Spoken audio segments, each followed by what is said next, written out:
Hey, what's up guys? This is Sam Shepard again. Damn, I just want to say thanks for all the replies. I didn't expect to get that many people that wanted my opinion, so that was pretty cool. Just want to give biggest shout out to Alon Gabbay. I wouldn't be able to have this opportunity without you at all, so big thank you. If I didn't get to any of your questions, I tried to do them all, but there's a whole bunch. A lot of them were the same, you know, similar questions, you know, what type of supplements you use, what's your body weight and height, stuff like that. So I mean, I just did those once, of course. But if I didn't get any of your questions, you can get at me at facebook.com/SamShepardFitness. It should be in the signature of this video. Okay, let's get started with this interview. The very first question is, when did you begin to work out? And I began to work out probably in 8th grade. I started working out in my basement. I would go down there every day in my basement. I did like the same stuff every day. I would do chest, biceps, and triceps. And I did that, I don't know, probably for about a year. And then I went to high school and I got real serious with football. Got real serious with lifting and stuff. And I gained a lot of weight. My freshman year I went in about 125, and by my senior year I was like, you know, 190. So I gained a lot of weight in the weight room. I was in the weight room every day. So probably about 6 years I've been lifting. Second question is, how long does it take you to gain 10 pounds of muscle? And I guess that depends. It depends a lot on you, your genetics, everything, how you respond to lifting. I know, I say 10 pounds of muscle is a good goal for a year and a half. Especially if you're beginning, you know, you get newbie gains in the beginning, and you know, like me, I mean, of course I hit puberty too whenever I first started, so that probably is why I gained a lot of weight too. But I mean, I say newbie gains in the beginning, you can expect to get about 10 pounds in a year for sure. How many years have you been training, and how much weight have you gained? Well, like I said before, I've been training for 6 years. The most I ever weighed was 197 pounds. But I mean, I had a little bit of fat on me then, you know what I mean? Now I'm lean down to about 184 pounds. But whenever I started training, I was about 125, so I gained about 75 pounds. But I mean, of course, I started before I hit puberty late. So, I mean, I gained about 75 pounds. The next question. What do you eat when you're trying to cut? I eat clean year-round. I try to, you know, clean bulk, you know what I mean? So basically what I do is if I'm eating clean year-round, I'm eating the same foods. I'll just like cut out. So I'll just like cut out a little bit, you know. I'll start out just cutting out like, and I've gotten this advice from other people too. And you know, I just cut. Probably maybe the first week I'll cut out about 500 calories, and then after that I'll slowly just each week cut out 100 calories, usually carbs and fat. I try to keep my protein up, and you know, then that works well for me. I try to do it real slow, cutting out 100 calories a week so that I maintain the muscle that I've gained during my bulk. The next question is, do I think it's worse to mass gain without gaining fat because you didn't gain all the mass you could? Well, I know, I guess that depends. I've heard a lot of people say, and I've seen on bodybuilding forums and stuff, I've heard people say, like, you know, you can't get big unless if you're afraid to get fat. And you know, I mean, that's true for some people. There's some people you want to just go all out bulk and get as much mass as you can and then go on a hard cut. But I mean, me, I just really like to stay lean. I don't know, I guess I like to look at myself in the mirror too much or something. But I mean, if I didn't have abs, I'd probably start freaking out. So I try to stay lean year round. You know, I'll bulk. I mean, I'll definitely gain fat. It's like physiologically possible to gain muscle without gaining some fat, and it's like impossible to cut without losing a little bit of muscle. But I mean, I try to stay clean. But I mean, there's guys that, you know, like to bulk, and I mean, I know my friend Devin, he just went all out bulk, and he didn't get fat, but I mean, he definitely put on a little bit more than I did. But I mean, he's cutting now and he's going to be shredded, so it's whatever you want. I mean, like they say on The Mist, they say, what's that mean? They say, if you can't handle me while I'm If you can't handle me during my bulk, you don't deserve me on my cut whenever I'm shredded. How long do I train in the gym? My workouts usually last about an hour. I try to go through them pretty fast. I don't know. Yeah, usually about an hour is good for me. Sometimes on leg day and back day usually lasts a little bit longer. But I mean, chest day, stuff like that, you shouldn't be in the gym more than an hour in my opinion. But what kind of music do you listen to while you work out? I'm a big Eminem fan. I love him. I always have. My mom probably bought me an album whenever I was 3rd grade, and I can just remember laying on my back porch just listening to it over and over. And I've loved him my whole life. So of course I like Dr. Dre and 50 and everybody's with him. You know, right now Royce the 5'9". So, but I mean, I really like Eminem during like leg day and back day because he just gets me pissed off. You know what I mean? You know, on those hard, gritty workouts. And then like maybe like arm day, chest day where I'm feeling good. I like listening to 50 Cent because he makes me feel cocky. You know what I mean? Makes me feel good in the gym. What is your height and current weight? My height is 5'10", and my weight right now, I just weighed myself, I was 183.2. I just got out of the shower, weighed myself, so that's how much I'm weighing right now. I mean, sometimes people are surprised by my weight. They usually think I weigh more than I do, but I mean, I don't know. I think a lot of it's posture. I try to stand tall and stuff a lot, you know what I mean? So I guess that's why people think I look bigger than I am. How many meals a day? How much calories? Wait, what's it say? How many meals do I eat a day, and how many calories and protein? I always like to get like at least 6 meals a day.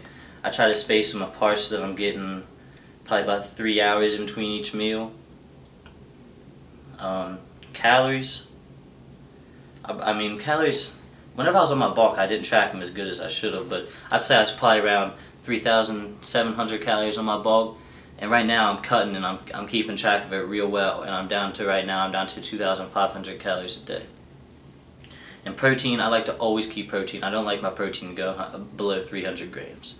I'm just too scared of losing muscle, you know, so I always try to keep it high.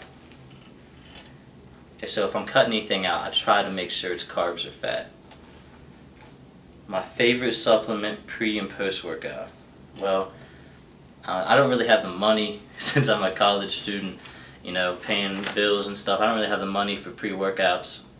I just won this thing on bodybuilding.com for this teen amateur, so I got, you know, 50 bucks from them, so I got to actually buy a pre-workout. So I just got this craze, so I'm going to try that. I hope it's pretty good. A lot of times whenever my friends get free samples, I'll sneak a little bit of that.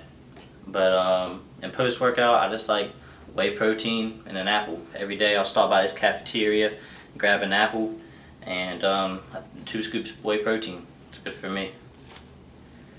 How many days do I train, and how many off days do I have?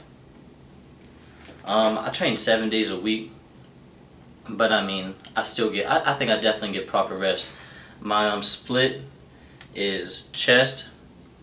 My split is chest on Monday, chest and calves. I work calves 3 times a week because they're my weakest point, so I'm really trying to priority train them. So I work chest on Monday, chest and calves. Tuesday I work back. Wednesday I do cardio, abs and calves. Thursday I do shoulders. Friday I do legs and calves of course. And Saturday I do arms and abs. And Sunday I do cardio and calves again. And I mean, that's worked really good for me. I think I definitely get enough rest. I never feel overtrained, so that's good. That's always worked good for me. But I mean, I might switch it up. I might switch my routine up. But right now, if it ain't broke, don't fix it. Do you use less volume whenever you cut? No, I never have. And actually, right now I'm on my first serious cut ever. I've basically bulked my whole life. And right now I'm on my first serious cut, and everything's been going great. I'm still feeling big. You know, maybe sometimes I'll feel like, man, I'm losing too much weight, but I mean, you know, because that's just in your head, you know what I mean? I grew up as a small guy, so I don't want to get small again, you know what I mean? But I mean, everything feels good.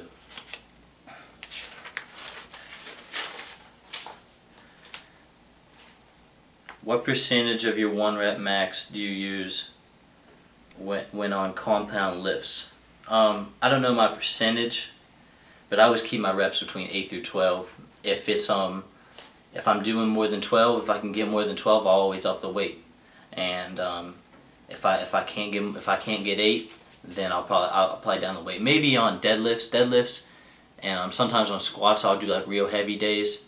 But I mean, and then I'll go below 8 reps. But I mean, I always try to keep it between 8 and 12 really. But I don't know my percentage. What portions of the chest do we target when doing variations of the cable crossover? You guys probably saw my cable crossover video. I actually got that off of bodybuilding.com, and I did it, and I loved it. It just gives me a great pump. I've read studies that say that you can't isolate the chest in different areas. Like whenever you're doing even like, you know, an incline press and a flat press are working the same muscle. And then I've read studies that say there's like, you know, different types of it. There's they say clavicle I think, then the pectoralis major and the pectoralis minor. And you know, I choose to I like to hit it at different angles, because I mean, if I'm hitting it all the same way, if I'm hitting it the same with all those different ways, then you know, there's nothing I can do about it. So I mean, I might as well be safe and hit it all the different ways either way, you know what I mean? And I mean, that workout just gives me a great pump. I mean, sometimes I'll superset it. So I mean, that's why I do that. Would this routine be ideal to add meat to your chest? Okay, on here he has chest twice a week, and I prefer to do chest I prefer to work a muscle once a week. I don't think there's any need for it any more than that. That's just me. I mean, honestly, back in the day, I didn't really know what I was doing, and I would do chest twice a week, and I would do shoulders twice a week, and I mean, my shoulders got huge, so I mean, there might be something to it. My chest got huge. Sadly, I didn't work my legs enough back then, so they're struggling to keep up right now. But I mean, people always compliment, you know, my friends compliment my delts and stuff, just because, you know, I think that might be due to like all the powerlifting and overtraining I did back in the day. But honestly, if I was you, I'd just stick to doing chest once a week. He says, I've been training for 3 to 4 years, and he's added a lot of muscle, but he's still at 18% body fat, and needs to lose body fat. It sounds like you're in the need for a cut, man. 18% body fat, I mean, it's not real bad, but I mean, trust me, I was scared to go on my cut. I mean, because I never have. But I mean, now I'm so happy I did. I'm feeling so much better, and I mean, even though I'm weighing less, I still feel bigger just because I'm leaner. So I'd say just start cutting your calories out. You know, take some carbs out. You know, maybe say if you're having a whole cup of oats in the morning, just have a half a cup. You know, I mean, just start cutting it out week by week. You know, go find out, and then, you know, do some more cardio, and eventually it should start coming off, man. You're probably, if you've been trying to lose fat, as you say here, I mean, you can't be gaining muscle and losing fat, so you're definitely in a calorie surplus. So you need to, you know, go find out what your macronutrient intake is, and you need to lower it.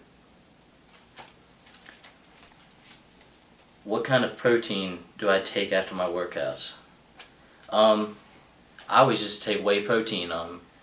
I used to buy casein and take it before bed, but I mean, I don't see there's no need for it, man. As long as you're hitting your macronutrient, as long as you're hitting your protein requirement, then you should be fine. I'd just say just whey protein's good, and no specific kind for me. I really just kind of go online and find the cheapest deal I can get.